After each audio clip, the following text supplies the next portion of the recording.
Bonjour, aujourd'hui nous allons découvrir comment la science révèle des magies visuelles. Alors oubliez les tours de magie, nous allons explorer comment les phénomènes naturels créent des illusions. En particulier, nous allons nous intéresser à la réfraction et à la célèbre loi de Snell-Descartes. Alors commençons par les bases. Pourquoi la lumière prend-elle un certain chemin lorsqu'elle passe d'un milieu à un autre? La réponse se trouve dans un principe fascinant découvert par le physicien Pierre de Fermat au XVIIe siècle. C'est appelé aussi le principe du chemin le plus court. Prenons un exemple simple. Imaginez un rayon lumineux qui passe de l'air, c'est-à-dire d'un point A, à de l'eau, à un point B. Nous savons que l'indice de réfraction est plus élevé dans l'eau que dans l'air. Donc, le faisceau va voyager plus rapidement dans l'air et va ralentir dans l'eau.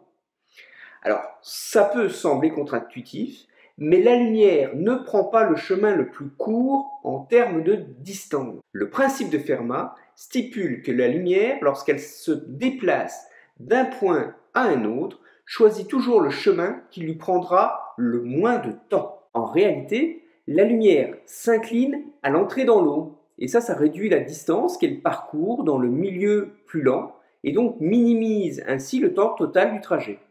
Donc la lumière est donc étonnamment, on va dire, intelligente. Elle trouve toujours le chemin qui minimise son temps de voyage et même si cela signifie qu'elle doit dévier de la ligne droite.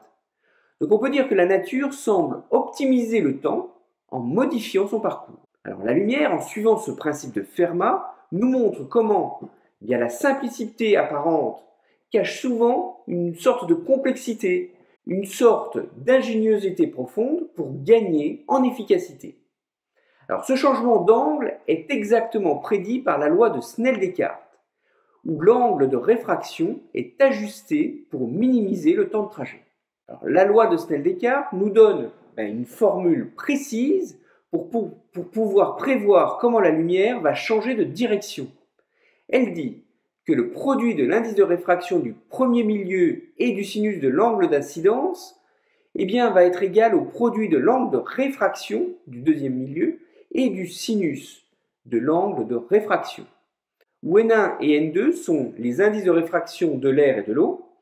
θ1, c'est l'angle d'incidence que la lumière forme avec la normale à la surface, donc avant la réfraction, et θ2, c'est l'angle de réfraction. Toujours défini, attention, par rapport à la normale et pas par rapport à la surface. Alors pour ceux moins familiers avec la fonction sinus, considérez ceci.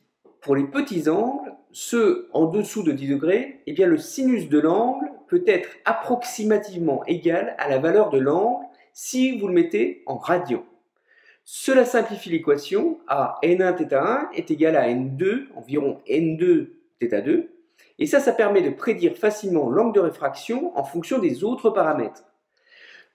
Quand la lumière passe d'un milieu moins dense à un milieu plus dense, comme par exemple de l'air à de l'eau, elle ralentit et son angle de réfraction est plus petit que l'angle d'incidence, donc il va se rapprocher, la lumière se rapproche de la normale. Inversement, quand elle passe d'un milieu plus dense à un milieu moins dense, elle va accélérer et son angle de réfraction est plus grand et donc s'éloigne de la normale. C'est ce changement de direction qui crée une illusion optique fascinante. Regardez, la lame de couteau que j'enfonce ici dans l'eau, la lame immergée semble plus proche de la surface de l'eau qu'elle ne l'est réellement. Donc la lumière réfractée altère la position apparente, ça peut être déroutant pour notre perception. Ce n'est pas de la magie, c'est juste un effet direct de la réfraction. Alors pour mieux comprendre pourquoi ces objets sous l'eau semblent déplacés, on doit introduire deux concepts clés en optique. C'est le concept du point-objet et du point-image. Et on va voir que ce point-image est virtuel. Alors le point-objet, il est défini par l'intersection de faisceaux incidents. Donc au minimum, on va prendre ici deux faisceaux incidents. Et j'ai pris comme point-objet une position réelle de l'objet, c'est-à-dire l'extrémité du couteau dans l'eau. Alors, à l'interface OR, le premier rayon incident, il est dévié, il change de direction, on dit qu'il se réfracte, et vous voyez que ce faisceau réfracté fait un angle plus grand que l'angle d'incidence. Alors le second faisceau incident que j'ai représenté ici, eh bien, il fait de même. Alors vous voyez que l'endroit où les rayons réfractés semblent se rencontrer, eh bien, il est en dessous de la surface de l'eau. Eh bien, ce point, c'est ce que nous appelons le point image. C'est la position apparente de l'objet lorsque vous le regardez depuis l'air. L'image est ici virtuelle, c'est une reconstruction de notre cerveau basée sur la direction des rayons de lumière qui entrent dans nos yeux. Alors bien que l'image semble être à cet endroit précis, aucun objet physique n'est réellement présent en ce point-là. C'est ce qui crée cette illusion optique fascinante.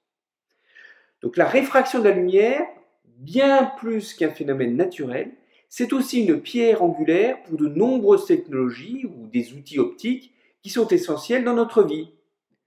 On peut prendre l'exemple des lunettes.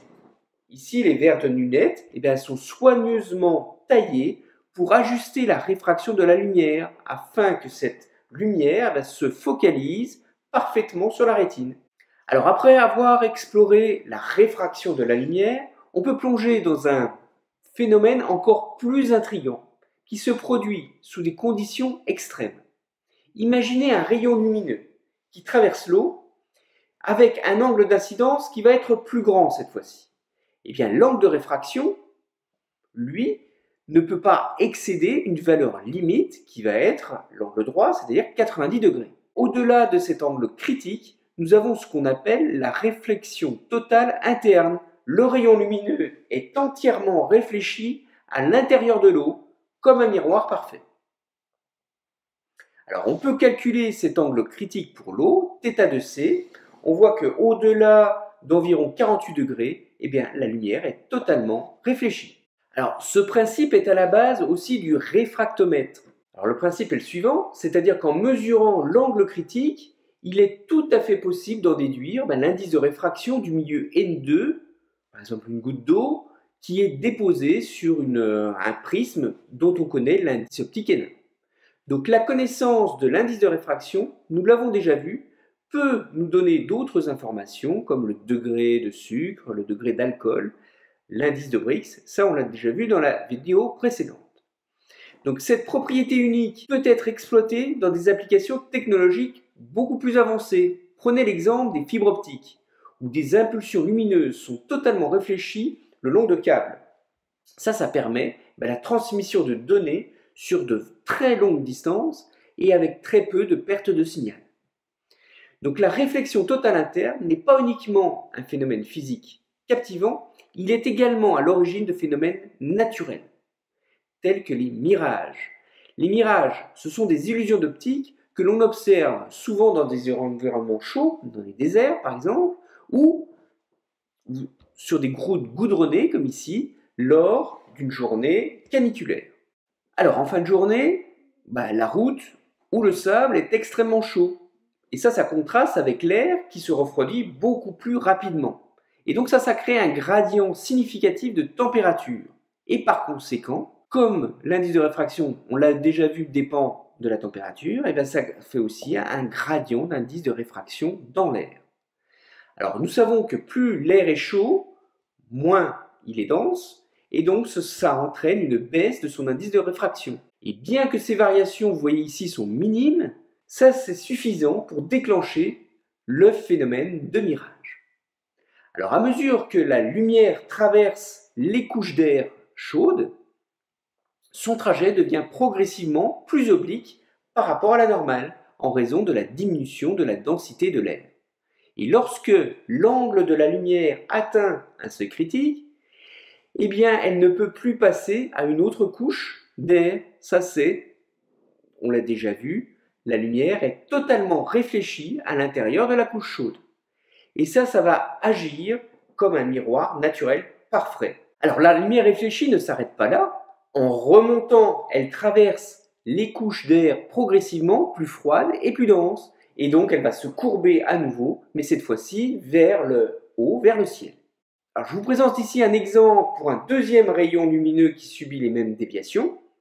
L'image que nous percevons, on la désigne ici par A', c'est l'intersection des rayons qui rentrent dans notre œil, et ce point A' semble se situer sous la surface de la route. C'est-à-dire qu'on va voir, par exemple, la voiture, on semble la voir en réflexion sous la route. Et ça crée une illusion comme si la route était une surface réfléchissante juste en dessous de la voiture. D'autres phénomènes optiques intrigants dans les profondeurs obscures des océans, là où se cacher est essentiel pour survivre. Eh bien, certains poissons ont développé une stratégie de camouflage extraordinaire, la transparence. Mais comment un organisme vivant peut-il devenir presque invisible dans son environnement aquatique? Eh bien, la clé de cette capacité incroyable réside encore dans la manipulation de la lumière à travers le corps. Ces poissons transparents possèdent des tissus spéciaux qui minimisent la réfraction de la lumière et les rendent difficiles à détecter. Normalement, c'est du fait de la réfraction. C'est la réfraction qui rend généralement les objets visibles sous l'eau.